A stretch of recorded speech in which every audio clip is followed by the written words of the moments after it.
आज हम बात करेंगे गांव की सादगी की, सुकून की, प्रकृति की, सही मायनों में कहें तो जिंदगी की। हम बात करेंगे सुरभि शोध संस्थान की।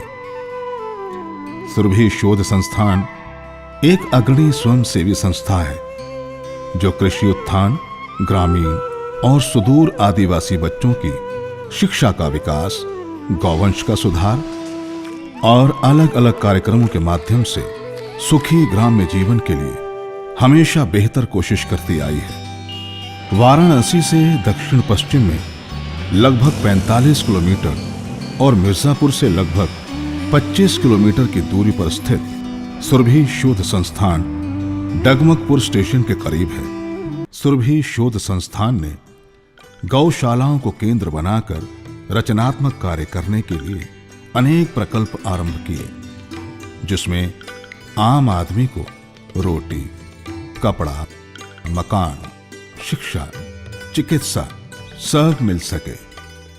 सुरभि शोध संस्थान का सुरभि ग्राम डगमगपुर तथा इसी के समीप विकसित लगभग 6 किलोमीटर लंबाई में 5 प्रकल्प आदर्शन के रूप में स्थापित है, जिनका मुख्य उद्देश्य है बंजर पड़ती और बेकार जमीन को खेती के लायक बनाना, जमीन और पानी को बचाना, आदिवासी बच्चों का विकास करना, सीखो करो और आगे बढ़ो का ज्ञान देना, पढ़ाई के साथ साथ खेती के नए नए तरीके सिखाना, ग्रामीण रोजगार और भूमिहीनों को रोजी रोटी के लिए अलग अलग रास्ते दिखाना, गांवों का समेकित और स्थायी विकास करके उच्च कोटि का ग्रामीण जीवन प्रदान करना।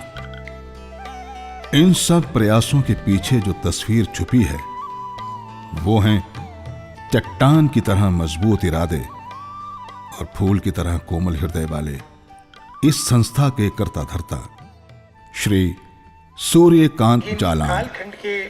एक ऐसी छवि जो निस्वार्थ भाव से इस संस्था को निरंतर आगे बढ़ा रहे हैं। गांव गांव में सभाएं करके जनता को जगाना, उनमें आत्मविश्वास पैदा करना, घर घर में सत साहित्य पहुंचाकर संस्कार देना जालान जी का मकसद है। जालान जी से बात करने पर हमें मालूम हुआ कि किस तरह उन्होंने खेती बाड़ी के जरिए बेरोजगार लोगों को रोजगार मुहैया कराया।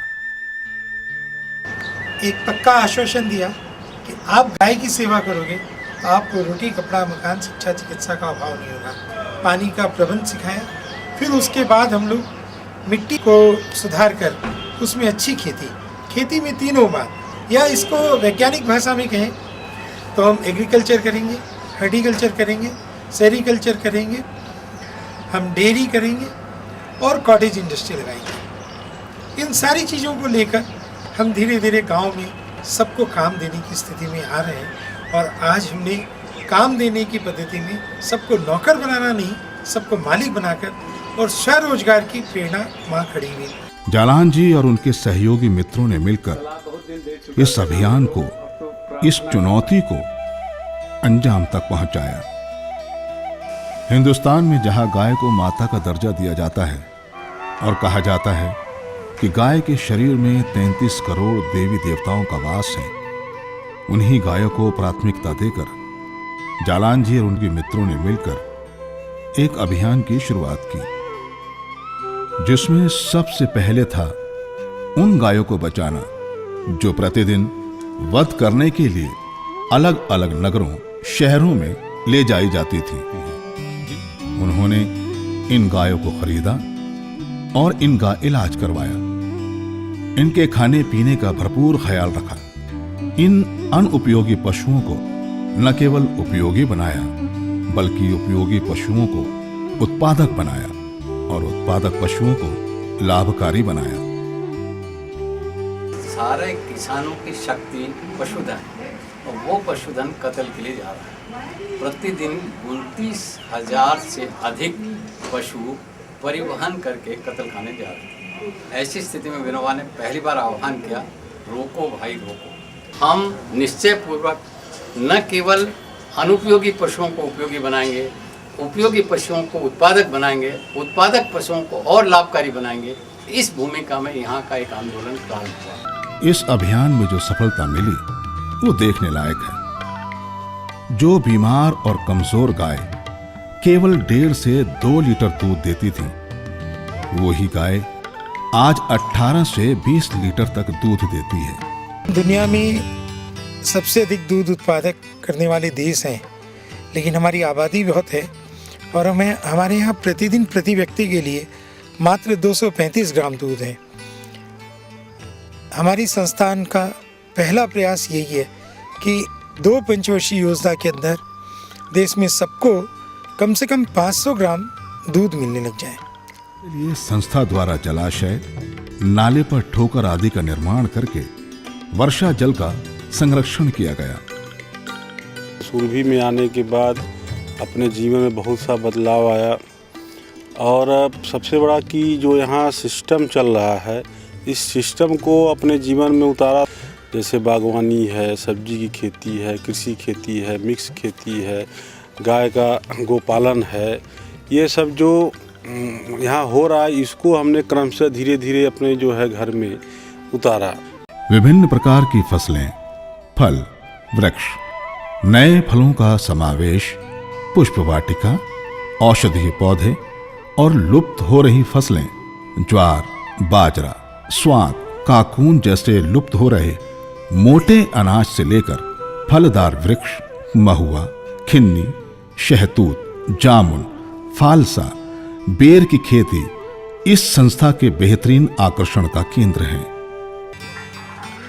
वहीं महंगे कीटनाशक तथा दवाओं की जगह पर जैव पादक रोग नियंत्रण इस फॉर्म की खूबी है। अलग अलग स्कूलों से वर्ष भर विद्यार्थियों को बुलाकर प्रशिक्षण दिया जाता है। कम पैसे में कितने लोगों को काम दिया जा सकता है और कम हाथों को काम करने के कितने तरीके सिखाए जा सकते हैं, ये सब यहाँ सिखाया जाता है। सुरभि शोध संस्थान यानी ज्ञान का भंडार, जो विकास का रास्ता दिखाता है और कहता है सीखो, करो और आगे बढ़ो। यहाँ सभी छात्र छात्राओं को सबसे पहले अच्छे संस्कारों से अवगत कराया जाता है, जिसमें सुबह उठने और खाना खाने से पहले ईश्वर की प्रार्थना सिखाई जाती है, जो कि हम आजकल लगभग भूल चुके हैं। इन्हें देखकर यही लगता है कि आज भी अच्छे संस्कार जीवित हैं, कहीं ना कहीं जिंदा है। सेहत के प्रति जागरूकता, खेलकूद, नाच गाना, जो कि एक सेहतमंद दिमाग और शरीर के लिए बहुत जरूरी है, इन सब बातों का यहाँ बखूबी ख्याल रखा जाता है। आए दिन स्कूलों में छोटे छोटे आयोजन बच्चों में खुशी के साथ साथ स्फूर्ति तथा ऊर्जा भर देते हैं और साथ ही उन्हें दुनिया के साथ कदम से कदम मिलाकर चलने की प्रेरणा देते हैं।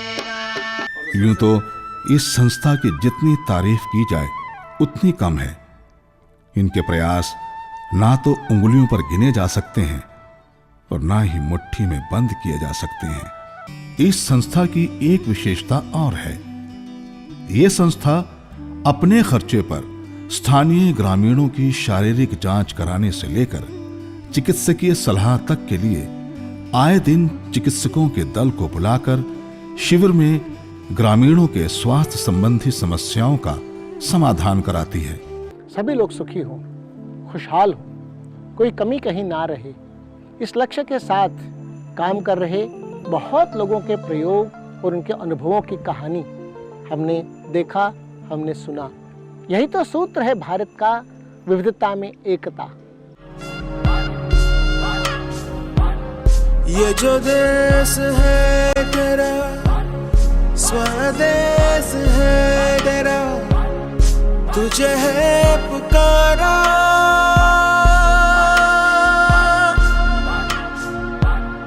ये वो बंधन है जो कभी टूट नहीं सकता, मिट्टी की है जो खुशबू तू कैसे भुलाएगा। तू चाहे कहीं जाए, तू लौट के आए।